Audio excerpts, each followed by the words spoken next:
Identity is Tarun horizontal. It's not vertical silo. It touches every part of the business, from finance teams to workday to apps to data teams. Given it's such a horizontal fabric, there were sort of 2 to 3 guidelines you'll have for the teams. Who like, hey, I wish 5 years fast forward, this is our state of identity. Yeah, no, I'm happy to share kind of opinions there. And I would say, I think one thing just to kind of connect some dots, as you mentioned, identity being this kind of horizontal that applies to everything. None of these use cases exist in a silo, right? So when you mention things like AI and non-human identity and things like secrets management, well, Mhm. secrets in code becomes more of a problem the more cloud you use, because you need more API keys, right? And Correct. so these things, they all kind of feed each other. And I was always a big proponent of, hey, I'm not going to try to, like, I'm not going to raise things as issues unless I have a solution for them. Like, so I'm not going to complain about somebody storing a secret in code unless I have a mechanism for them to do that in a more secure way.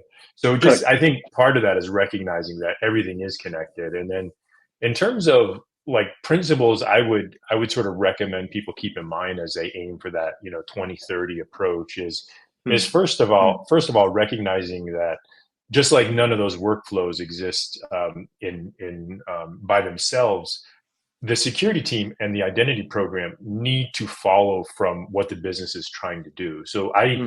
Hmm. I recommend leaders think about, well, what are the trends and the influences that are driving the business? So I think examples would be Absolutely. like in the security spaces, we have more reliance on third parties, right? We're going to use cloud more. We're going to be more regulated. There's going to be Absolutely. a more of a drive for Absolutely. transparency. So if you believe those things are true, how is your identity program going to allow you to basically drive against that strategy? I think the second piece is identity is one of these few places in security where you can actually make things more secure and more user friendly, right? So if you think back, maybe 20 years ago when we first started thinking about centralized Right. logins and directories and even like single sign-on, that whole idea of like, hey, I can log in once and get access to like 50 different applications. I don't need to have all these different logins. Like that was really transformational. We don't really think about it much now, but that was a huge increase in security and user experience. And I think, on the consumer side, we see it all the time with things like Face ID. That's just a superior way of it's more secure and it's just more user friendly. So I think keeping in mind, like, even if you want to make things more secure, it doesn't mean that you're going to be making things less user friendly.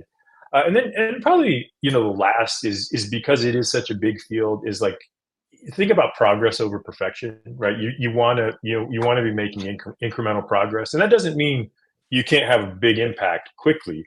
But bear in mind, like these kinds of things, they're so foundational that they are going to take some time to get where you want to be, and so don't be discouraged. Love it. I love it, man.